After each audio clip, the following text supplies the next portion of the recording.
Selamat malam Bapak, Ibu, Saudara-saudari yang dikasihi Tuhan Yesus Kristus. Terimalah salam dari HKBP Kernolong, HKBP tertua di Pulau Jawa. Sebelum memasuki peraduan malam, sejenak kita mendengarkan firman Tuhan. Marilah kita mempersiapkan diri, kita berdoa. Terpujilah namamu Bapa, kami bersyukur karena Engkau telah memelihara dan memberkati kami bekerja sepanjang hari ini. Saat ini kami mau merenungkan firman-Mu. Kami mohon kuasa Roh Kudus yang memampukan kami untuk mengerti akan firman-Mu dan juga beroleh kekuatan untuk mempedomaninya dalam hidup kami. Dalam nama Yesus kami berdoa. Amin.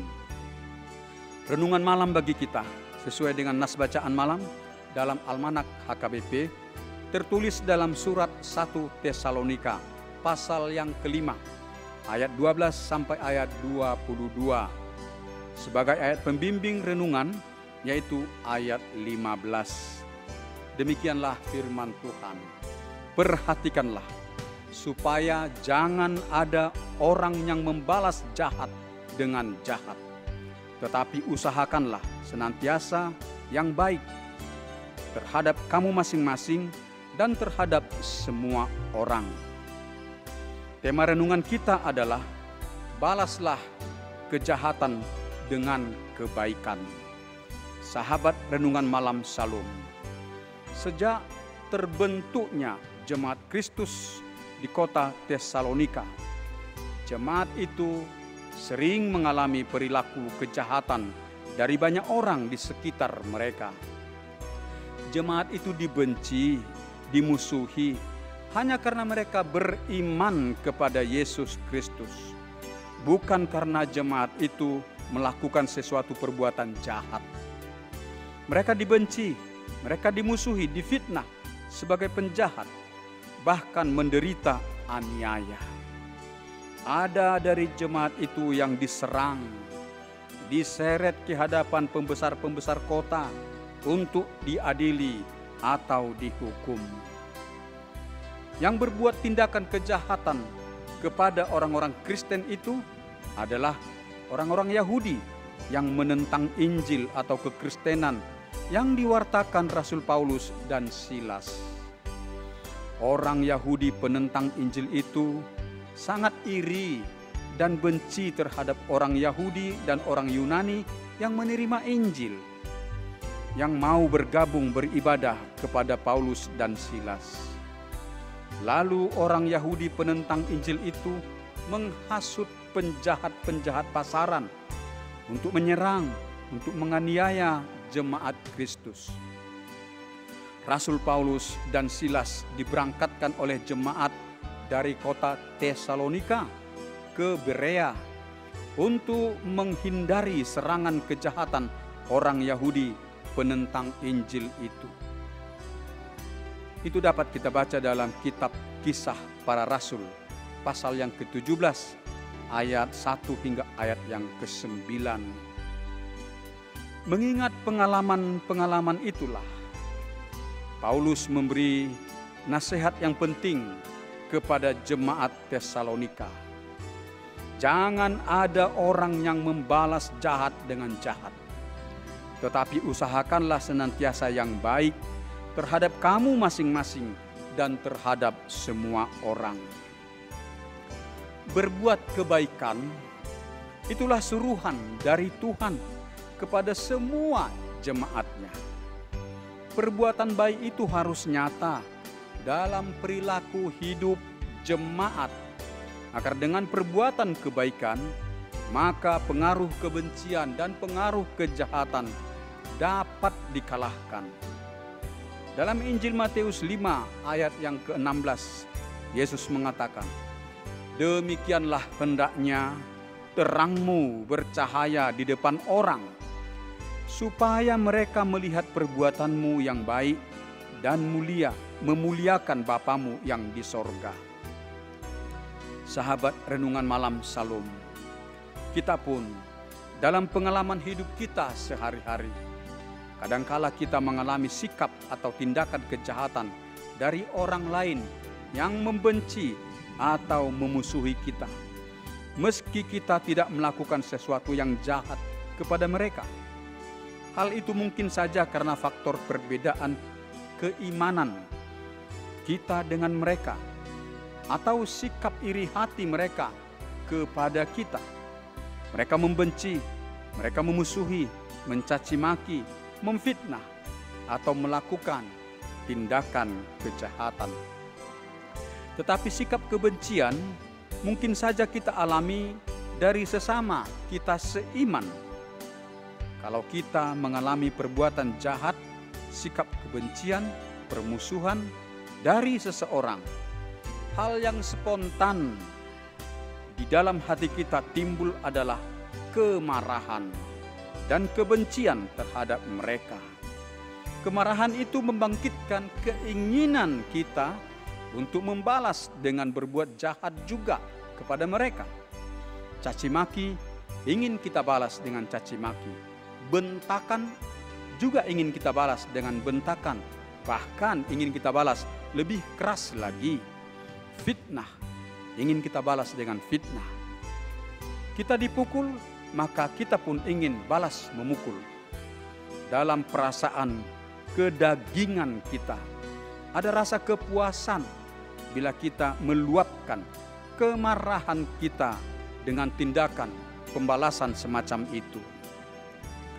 Dalam banyak peristiwa, saat membalas kejahatan itu, orang mengajak temannya untuk ikut dalam aksi perlawanan. Maka terjadilah permusuhan atau perkelahian yang melibatkan banyak orang atau perkelahian kelompok. Tetapi kalau kita membalas caci maki dengan caci maki, membalas kejahatan dengan kejahatan, itu berarti sesungguhnya kita telah menjadi pelaku kejahatan itu. Kita telah kalah terhadap pengaruh kejahatan. Kita telah serupa dengan perilaku dunia yang gelap dan jahat. Itulah yang diinginkan iblis, bapa dari segala kejahatan. Padahal kita adalah jemaat kepunyaan Yesus Kristus, anggota tubuh Kristus yang kudus. Sahabat Renungan Malam Shalom, sebagai jemaat kepunyaan Yesus, Injil telah memperbaharui hidup kita. Injil telah menuntun hidup kita keluar dari kuasa kegelapan dan meneguhkan hidup kita dalam kuasa kasih dan kebaikan, kuasa damai sejahtera dan kekudusan. Disitulah kita diteguhkan. Pengajaran Yesus sebagai pedoman hidup kita adalah kita harus senantiasa berbuat damai kepada semua orang di sekitar kita.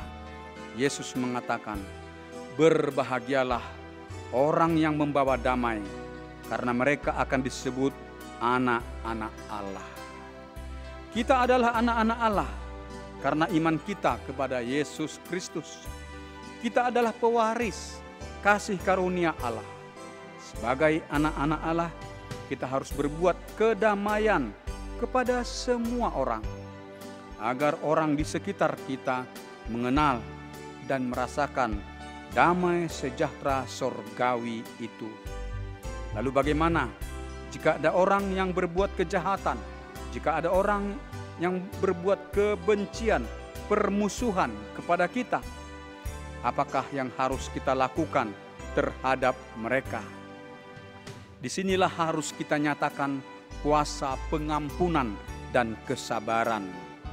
Kita harus mengampuni mereka yang berbuat jahat kepada kita. Kita harus sabar menanggung rasa sakit yang kita derita. Dengan pengampunan dan kesabaran itu, kita dapat meredam dan kita dapat membuang rasa kemarahan. Dan kita mampu melakukan hal yang baik kepada orang yang jahat kepada kita. Agar kita dapat membalas kejahatan dengan melakukan kebaikan atau kasih, kita harus hidup dalam kuasa dan kasih Yesus Kristus. Maka kuasa Roh Kudus nyata memampukan kita melakukan kedamaian dan kebaikan bagi semua orang. Jadilah pemenang. mengalahkan kejahatan dengan melakukan damai dan kebaikan bagi semua orang. Demikianlah renungan bagi kita malam hari ini. Marilah kita berdoa. Terima kasih Allah Bapa, kami telah mendengar firman-Mu. Materaikan firman-Mu di dalam hati kami. Firman-Mu itu menuntun kami ke jalan yang benar. Berkati dan kuatkanlah kami dengan kuasa Roh Kudus, agar kami mampu mengalahkan kejahatan dengan senantiasa melakukan kasih, kebaikan, dan damai sejahtera bagi semua orang di sekitar kami, untuk menjadi kemuliaan bagi nama-Mu. Ya Allah Bapa, berkatilah jemaat-Mu yang sakit, yang dirawat di rumah sakit, atau yang menjalani perawatan di rumah, agar mereka sembuh dari sakit mereka. Berilah penghiburan bagi yang berduka. Engkau melepaskan mereka dari kesesakan dan menganugerahkan sukacita bagi mereka. Pelihara hidup kami dalam istirahat malam hari ini, dan Engkau menjauhkan mara bahaya dari kami. Bangunkan kami esok pagi, dan juga persiapkan kami dan berkati kami untuk bekerja sepanjang hari, agar kami memperoleh berkat-Mu menjadi kesejahteraan hidup kami. Terpujilah nama-Mu ya Allah Bapa, dalam nama anak-Mu Yesus Kristus, Juru Selamat kami berdoa. Amin. Anugerah Tuhan kita Yesus Kristus, kasih setia Allah Bapa, dan persekutuan dengan Roh Kudus memelihara hidup kita selama-lamanya.